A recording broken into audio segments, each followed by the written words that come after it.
Social media influencers అనే ఒక పదం చాలా కాలంగా మనకి విస్తృతంగా కనిపిస్తూ ఉంది.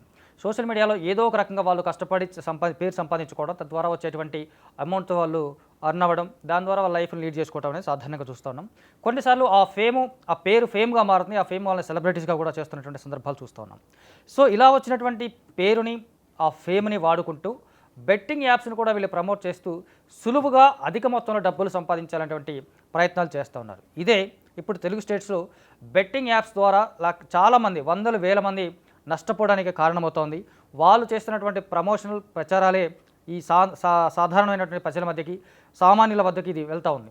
భారతదేశంలో ఇప్పటివరకు ఉన్నటువంటి ఒక క్యాలిక్యులేషన్ చూసుకుంటే ఇంటర్నెట్ వాడుతున్న 40% మంది బెట్టింగ్ యాప్స్‌లో ఏదో ఒక రకంగా పార్టిసిపేట్ చేస్తున్నారట. అలాగే ఒక సంవత్సరంలో 80% మంది ఏదో ఒక బెట్‌లో పార్టిసిపేట్ చేస్తున్నటువంటి సందర్భం ఉందట. అంటే ఇదంతా సోషల్ మీడియా ఇన్ఫ్లుయెన్సర్స్ పేరుతో చేస్తున్నటువంటి వాళ్ళు చేసిన ప్రచారం కారణంగా వచ్చినటువంటి అంశమని ఖచ్చితంగా చెప్పాలి. ఎందుకంటే వీళ్ళు ఏదైతే సోషల్ మీడియాలో ఇన్‌స్టాగ్రామ్ కావచ్చు, ట్విట్టర్ కావచ్చు, ఫేస్‌బుక్ కావచ్చు, ఇంకా సోషల్ మీడియా ప్లాట్‌ఫామ్స్ ద్వారా వాళ్ళకున్నటువంటి ఫాలోవర్స్‌ని వీళ్ళు ఇన్ఫ్లుయెన్స్ చేస్తారు.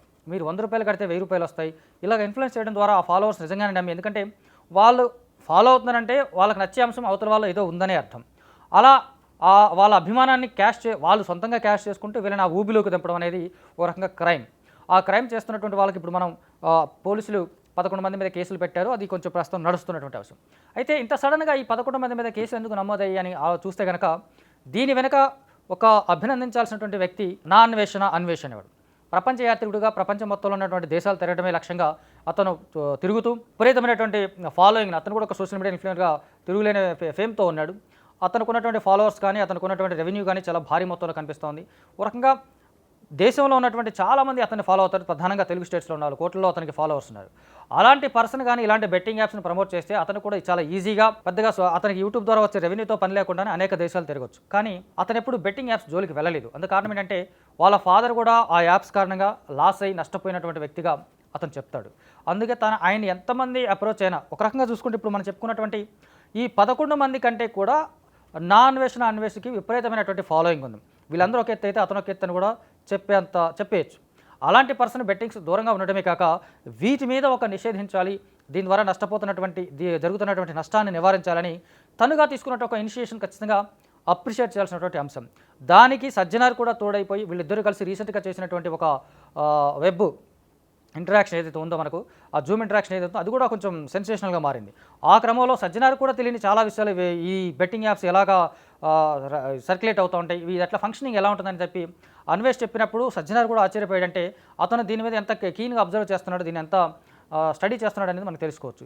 సో ఒక రకంగా తీసుకున్నటువంటి ఇనిషియేషన్ కారణంగా ఇక్కడ సజ్జనార్ కూడా ఒక స్టెప్ ముందుకు వేయగలిగాడు. దాన్ని క్లియర్గా ఆయన తెలుసుకొని వీళ్ళ మీద ఎలాంటి కేసులు అప్లై అవుతాయి, ఎలాంటి సెక్షన్స్ అప్లై అవుతాయని తెలుసుకొని స్పష్టంగా వీళ్ళు చేస్తున్నటువంటి యాప్ తాలూకు అంశాలు, తద్వారా నష్టపోయిన వాళ్ళ జాబితాలు ఇవన్నీ కొంచెం ప్రిపేర్డ్గా చేసుకొని వీళ్ళ మీద కేసులు నమోదు చేయడం అనేది మనం చూస్తూ ఉన్నాం.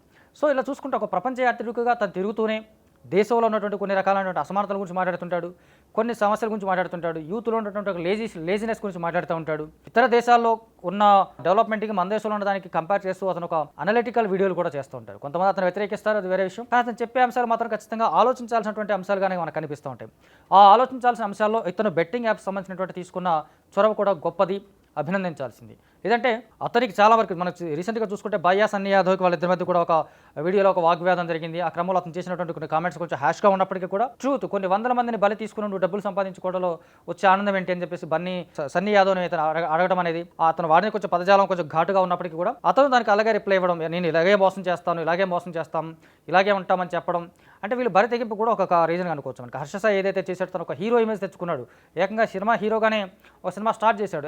ఇలాగ డబ్బులు కొన్ని వందల వేల మంది మోసపోతే వచ్చిన డబ్బుల ద్వారా అతను సంపాదించుకోవడం. అలా వీళ్ళు చిన్న చిన్న కంటెంట్స్ చేసుకునే వాళ్ళు, రీల్స్, షార్ట్ ఫిల్మ్స్, చిన్న చిన్న ఈటీవీ షోస్లో కనపడేటువంటి రీతి చౌదరి కానీ, సుప్రీత కానీ, విష్ణుప్రియ కానీ ఇలాంటి వాళ్ళందరూ చాలా కాస్ట్లీ టూర్స్ వేస్తూ ఉంటారు. సో ఈ టూర్స్ వెనక కూడా ఈ బెట్టింగ్ యాప్స్ వల్ల ఇన్వెస్ట్మెంట్స్ ఉంటాయి అనేది కూడా కొంతమంది చెప్తూ ఉంటారు. అది ఎంతవరకు నిజమనేది పోలీసు విచారణలో మనకు తెలుస్తూ ఉంటుంది. What ever it. ఈ సందర్భంగా తెలుగు స్టేట్స్లో బెట్టింగ్ యాప్స్ సంబంధించిన ఒక గొప్ప ఇనిషియేషన్ తీసుకోవడానికి అన్వేషణ అతను ఒక ప్రధాన కారణంగా మనకు కనిపిస్తూ ఉన్నాడు. అలాంటి వాళ్ళు లేదా అలాంటి వాళ్ళందరూ ఇలాగ కొంచెం స్వచ్ఛంగా ఆలోచించగలిగితే చాలామంది మోసపోరు. ఇలాంటి యాప్స్ వల్ల జరిగేటువంటి అనర్థాలన్నీ ఆగిపోయేదానికి అవకాశం ఉంటుంది. పూర్తిగా శాశ్వతంగా ఆగిపోతాయని చెప్పలేం కానీ చాలా వరకు కట్టడి చేసేదానికి అవకాశం ఉంటుంది. తమకు వచ్చినటువంటి పేరుని, ఫేమ్ని సమాజానికి మంచి జరిగేదానికి ఉపయోగించాలి తప్ప చెడు జరిగేదానికి కాదు అని చెప్పేసి అన్వేష్ చేసినటువంటి ఈ నిర్ణయం, అన్వేష్ చెప్పేటువంటి మాటలు కూడా ఈ మిగతా ఏదైతే సోషల్ మీడియా ఇన్ఫ్లుయెన్సర్స్ అని చెప్పుకుంటున్నారో వీళ్ళు కూడా ఫాలో అవ్వాలి. ఫాలో అవుతేనే ఇలాంటి పనికిమాల యాప్స్ రావు. దీని ద్వారా జరిగేటువంటి నష్టాలు ఆగుతాయి. దాని ద్వారా కొంచెం బెటర్ సొసైటీని మనం నిర్మించుకునే అవకాశం ఉంటుంది. ఇంత మంచి చొరవ తీసుకొని ఈ సజ్జనార్తో కూడా ఇంటరాక్ట్ అయిపోయి వీళ్ళిద్దరు కలిసి తీసుకున్నటువంటి ఈ నిర్ణయం, సజ్జనార్ గారు చాలా 20 ఏళ్ల క్రితం వచ్చేటటువంటి మార్కెటింగ్ చైన్ సిస్టమ్ అనే ఒక వ్యవస్థ మీద చాలా పెద్ద ఫైట్ చేశారు సజ్జనార్ గారు. చాలామంది గుర్తూనే ఉంటుంది.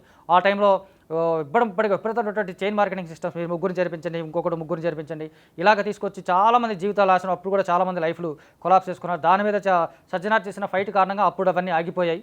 చాలా వరకు అవన్నీ ఆగిపోవడానికి కారణం ఆ రోజుల్లో 20 years బ్యాక్ సజ్జనార్ చేసినటువంటి ఫైట్. సజ్జనార్ గారు ఆ టైంలో సిఐడి డిపార్ట్మెంట్లోనేమో పనిచేసినట్టున్నారు. ఆ టైంలో ఆయన తీసుకున్నటువంటి ఫైట్, ఆ మల్టీ చైన్ సిస్టమ్ అనేది, మల్టీ మార్కెటింగ్ చైన్ సిస్టమ్ అని మ్యాక్సిమం ఇక్కడ ఆపగలిగేదానికి ఆయన తీసుకున్నటువంటి చొరవ అప్పుడు చాలా బాగా పనిచేసింది. చాలామంది జీవితాలు బాగుపడ్డాయి. ఇప్పుడు కూడా ఆయన తీసుకున్నటువంటి చొరవని, అటు నాన్ వేష్ చొరవని మనం అభినందించాల్సిందే, ఖచ్చితంగా ప్రశంసించాల్సిందే.